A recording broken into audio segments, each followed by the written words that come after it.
Podcast 4, Military Collapse and Constitutional Reform, Too Late. We'll pick up that point in a few minutes. This podcast then looks at really the last 6 months of the war, the rapid turnaround of events. Let's move straight into what happened.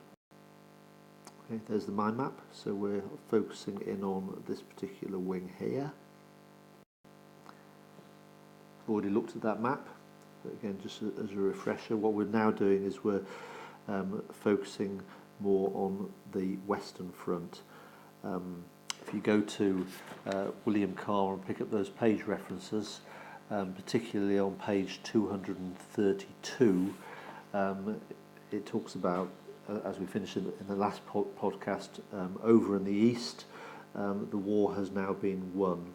So what that effectively meant is that Germany could turn, I think it was 52 divisions that had been in the East, could now be moved over from the Eastern Front over to the Western Front. And so hopes were lifted now in the military high command that the war in the West could be won. Unfortunately, the decision was made because, remember, out in the East, Germany had seized vast amounts of territory from Russia. The decision was made that Germany needed to keep 1.5 million soldiers back in the East to maintain control over the occupied territory. Perhaps if they had not done that and they had moved more of the men over to the West, then they could have won the war in the West. But of course the other factor was, which we haven't mentioned for a while, is America had come into the war. Now, America had been fairly slow to mobilise to get men over, but the number of Americans who came into the war, I think there were some 300,000 Americans in France by March 1918. That figure had risen to over 1 million by the summer of 1918. Let's pick up some of those points then.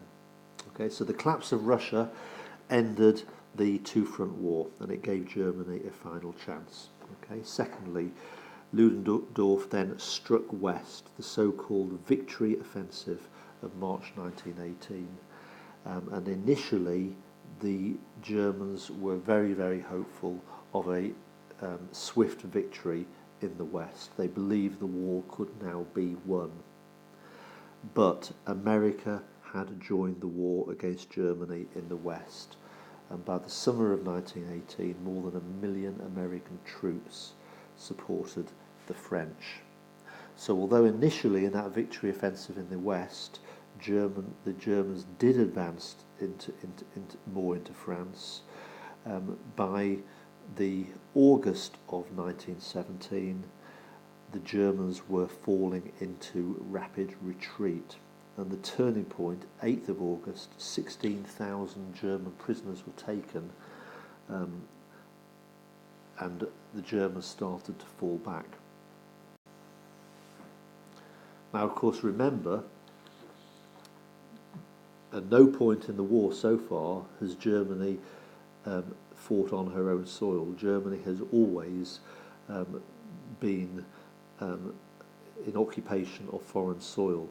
But now, of course, with the Germans in rapid retreat in the West, the sudden realisation is there that Germany could actually be retreating onto her own soil. And at that particular point in September 1918, Ludendorff's nerve broke. That's a quote from Carr. Ludendorff admitted Germany could not win the war. All the hopes had been put into the fact that by winning the war in the East against Russia, that Germany could win the war in the West. It was now obvious that they couldn't, that in part because of the entry of America into the war on the side of Britain and France, but also because on the home front and because of the increasingly revolutionary mood amongst the workers back in the German cities, in particular remember Berlin and the strike of January 1918. Ludendorff's nerve now did broke. He admitted that Germany could not win the war. Now, let's go back to America. President Wilson of America had issued by this point his famous 14 points. And Wilson, as part of these 14 points, declared that any peace treaty could only be concluded between democratic states. And so, although Ludendorff is now changing his tune and is now starting to say, well, we therefore need to reach a peace agreement with America, Wilson's attitude now hardened. America would only sign a peace treaty with Germany if Germany was democratic. So Ludendorff at this point abandoned his opposition to constitutional change. Ludendorff, of course, had always been absolutely convinced that power must lie with the elites. He now changed his tune, and he urged the Kaiser to democratize the constitution. Ludendorff said we must bring about a reform of the constitution if we're going to therefore sign a treaty with America to end the war. The Reichstag now came out in the open and called for the constitution to be amended so that the government was accountable to Parliament, not the Kaiser. The Kaiser accepted at this point the resignation of Chancellor Hertling, and the Kaiser appointed Prince Max of Baden, and he's there on this particular slide, as the new Chancellor. And Prince Max was a moderate conservative who could work with the majority parties on the left. However, President Wilson refused to negotiate with the government of Prince Max because he said there were no signs of genuine constitutional reform. Just simply changing the government, appointing a new Chancellor, wasn't enough. Wilson was only going to talk with the Germans if there was genuine constitutional reform. It was at that particular point that Ludendorff resigned his position and he fled to Sweden. Here we have that phrase, too little too late. On the 28th of October, Prince Max announced what we call the October Reform. It was in many ways a genuine revolution. Germany now became a democratic country. The Kaiser would remain. However, the Reichstag would now have the power because the Chancellor would now be accountable to the Reichstag, not to the Kaiser. Secondly, the Kaiser would no longer control the army. The army would be controlled by the Minister of War, who would be a member of the Reichstag. And thirdly, the voting system in Prussia, which was very, very heavily weighted in favour of the upper classes, was abolished. So it would be a completely equal one-man, one-vote system in Prussia.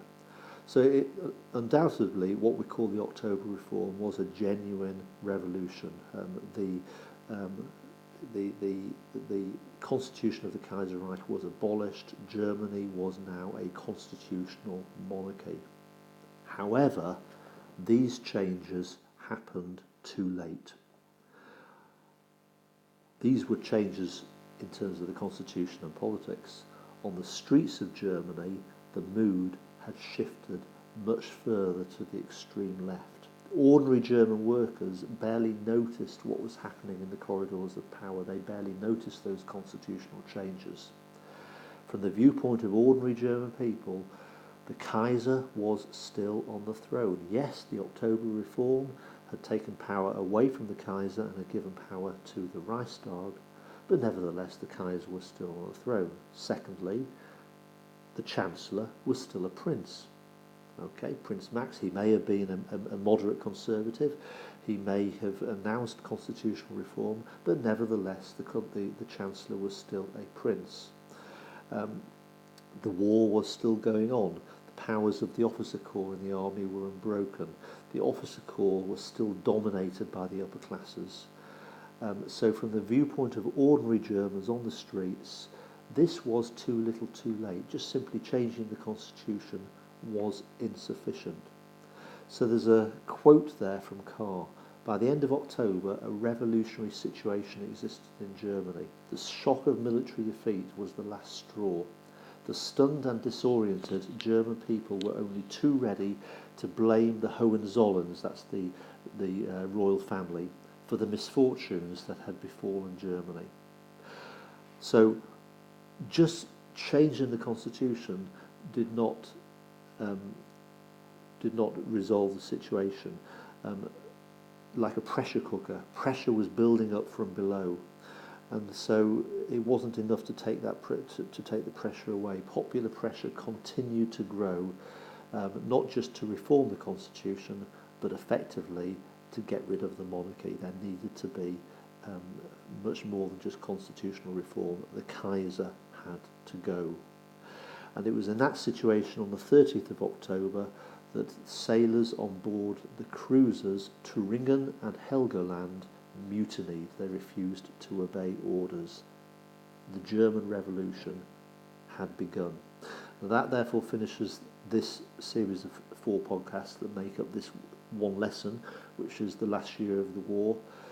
Tomorrow's lesson will be on the German Revolution. Actually, it'll be tomorrow's lesson and the next lesson, Thursday's lesson as well. We'll do 2 lessons on the German Revolution, the events that then happened in November through to January of 1918.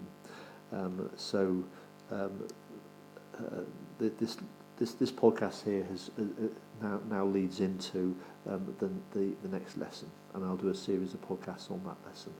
Hope that makes sense to you. It's a bit strange, obviously, teaching a lesson without actually seeing your faces and being able to ask you the questions to test out your understanding. If you're not sure, do send me an email. I'm doing my best to check emails, and hopefully that was helpful to you. Thank you.